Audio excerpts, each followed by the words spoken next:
این چپن از پدر بزرگوار ما بود که فوت کرد 2 سال قبل.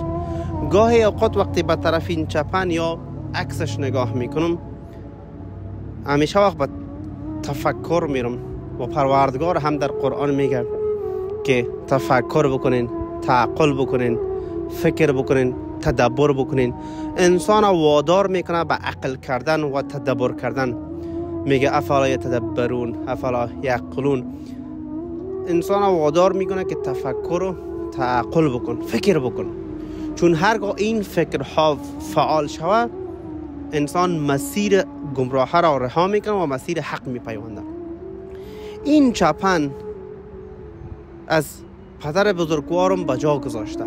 چیزی که برای جا گذاشته این مال و همان تعلیم و تربیه‌ای که ما را تشویق کرد که برین علم بیاموزین، علم دنیایی و اخروی. اگرچه علما در این مورد دنیایی و اخروی علم اختلاف دارن، اما این کلمه را، این جمله را استفاده میکنن، بیاموزین علوم عصری را. اما وقتی که به طرف این چپن میبینم، این مرا به این یاد آیه از کلام پروردگار میاندازه که الله سبحانه و تعالی میگه که المال و البنون زینت الحیات الدنیا، اگر اشتباه نخوانده باشم، که فقط مال و سرمایه و متاع دنیا فقط زینت و زیور دنیا هست، اما باقیات صالحات است که نزد پروردگار ماندگار است. پس من امروز نماز را ادا کردم، در حق پدرم دعا کردم، در حقش دعا کردم، چون پدرم این چپنش که باش می بود و به نماز می رفت را با خود برده نتوانست. خانه ای برای من جور کرد، زحمت کشید، ترکش کرد و رفت و اون خانه به جاش ماند. همین طور زحمت کشید، با لقمه حلال بزرگ ساخت و زمینه زندگی را برای ما مهیا ساخت که تا از لقمه حلال استفاده بکنیم و مصدر خدمت برای جامعه خود شویم و برای آخرت خود هم کمایی بکنیم. اما میبینیم که امروز پدر در جمع ما نیست و از جمع ما رفته است. پس برای ما میآموزاند که هرگاه خواستی که به دنیا دل ببندی، یک بار نگاه بکن به عقبت و به پشت سرت نگاه بکن که پدر و پدرکلان و امی شکل نسل هایی که به وجود آمده کجا رفتن. این مال و میراثی که از پدر برای باقی مانده از کیها ماندن و امروز در کجا هستن. پس به همین خاطر است که الله متعال میگه که مال و متاع دنیا فقط زیبای این دنیا هست و به دنیا دل مبندین. هرگاه به دنیا دل بستیم و حب دنیا در قلبمان بیشتر شد، باز ما از انسانیت خارج میشیم. مانند امون حدیث قدسی که الله سبحانه و تعالی میگه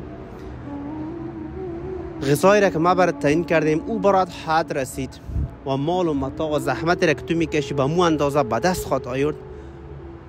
مانند همون حیوانی که شب گرگ میگرده اما چیزی را به دست میاره که برایش مقرر شده. تو انسان هم اگر حرص بر دنیا بیشتر شد، این را بدان که روزها ساعتها برید کار بکنی اما همون روزی را به دست میاری که پروردگار مقرر کرده. پس بیاین ای انسان عاقل، ای انسانی که صبح از خواب بلند میشی، یک بار به طرف دستا و پاهات نگاه بکن، به خاطر اینکه پروردگار صحتمند از بستر خوابت بلندت نمود و است که خواب همانا برادر مرگ است بلند شدی. و این تفکر بکن که شاید فردای تو هم نباشی و این لباسی که به تن داری شاید صدقه کسی دیگر بدهنش یا است که برادرت بپوشش.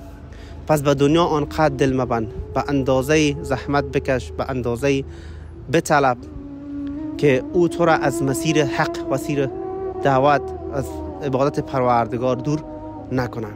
پس بیاین که به این دنیا اینقدر دل مبندیم. امروز ساعتها زحمت میکشیم، کار میکنیم به خاطر نفقه اولاد، اما کوشش بکنیم که دل به این دنیا نبندیم. اگر این دنیا به کس پاینده میبودم، شعر مشهور است که همه ایمان میدانیم، اگر دنیا به کس پاینده می بود، محمد صلی الله علیه و سلم تا قیامت زنده می بود. نیست، زنده نبود. پس از این دنیا چیزی با خود نبرد ما هم نمیبریم. پس ای انسان تفکر بکن، تدبر بکن که از این دنیا چیزی را با خود نخواهی برد. با این داستان من سخن خود تمام میکنم که شخص سرمایه‌داری بسیار پول داشت، سرمایه داشت، برای فرزندان خود پیشنهاد میکنه هرگاهی من فوت کردم مرا با جرابم بگذارین که دفن کنم، چون میدانست که انسان عاقل سرمایه‌داری بوده. هنگامی که فوت میکنه وصیتش را برای امام میگه. شاید این داستان قد جالب نباشه اما پیامش خیلی عالی است. وقتی که فوت میکنه میگه که پدرم وصیت کرده بود که جراب مرا با پایم گذاشته مرا دفن کنید. مولا امام میگه این امکان نداره، باید با کفن سفید دفن شوه. باز مرحله که سپری میشه و بعدن کاغذ را در همون صحنه برای پسرش میارن و باز میکنه و میخوانه که پدرش نوشته پسرم من این وصیت را به خاطر کردم که من میدانستم که مرا با جراب دفن نخواهند کرد، اما خواستم برای تو پند باشد که این سرمایه را که به جا گذاشتم برایتان بدانین که امروز با همان سرمایه که دارم حتی جراب خود را با خود برده نمیتوانم. پس ای پسرم به این دنیا دل مبندین. ما هم میگیم بیاین که به این دنیا آنقدر دل مبندیم و شب و روز به خاطر همچشمی این و آن وقت خود را ضایع نکنیم.